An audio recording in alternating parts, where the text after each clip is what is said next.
आपल्या मराठा समाजाचं आरक्षण हे कायदेशीर बाबींमध्ये अडकलं आहे. आपण आज आंदोलनं करत आहोत, मोर्चे काढत आहोत, परंतु यामधून आपल्याला आरक्षण मिळू शकतं का, हा एक मोठा प्रश्न आहे. परंतु आज मी एक माझं मत व्यक्त करत आहे.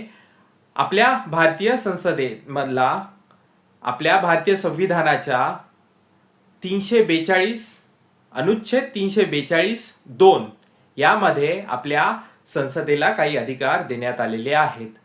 तर या अधिकारांचा वापर करून जर आपल्या मराठा बांधवांना आरक्षण मिळत असेल तर याचा प्रयत्न आपण सर्वांनी केला पाहिजे. आपल्या भारतीय संविधानाच्या अनुच्छेद 342(2) मध्ये संसदेला काही अधिकार देण्यात आलेले आहेत. त्या अधिकारांचा वापर करून जर आपल्या मराठा बांधवांना आरक्षण आपल्या महाराष्ट्रामध्ये आरक्षण देता आलं येईल का हे पाहणं गरजेचं. कारण महाराष्ट्र शासनाला आपल्या राज्य शासनाला आरक्षणासंदर्भात जे काय अधिकार होते ते घटना दुरुस्ती 102वी घटना दुरुस्तीने काढून घेण्यात आलेले आहेत.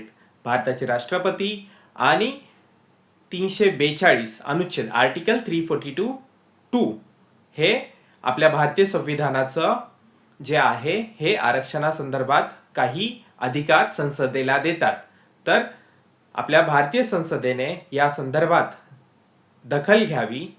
आपण सर्वांनी या संदर्भात संसदेला विनवणी करावी आणि आपल्याला आरक्षण मिळावं यासाठी आपण सर्वांनी प्रयत्न करूया. धन्यवाद.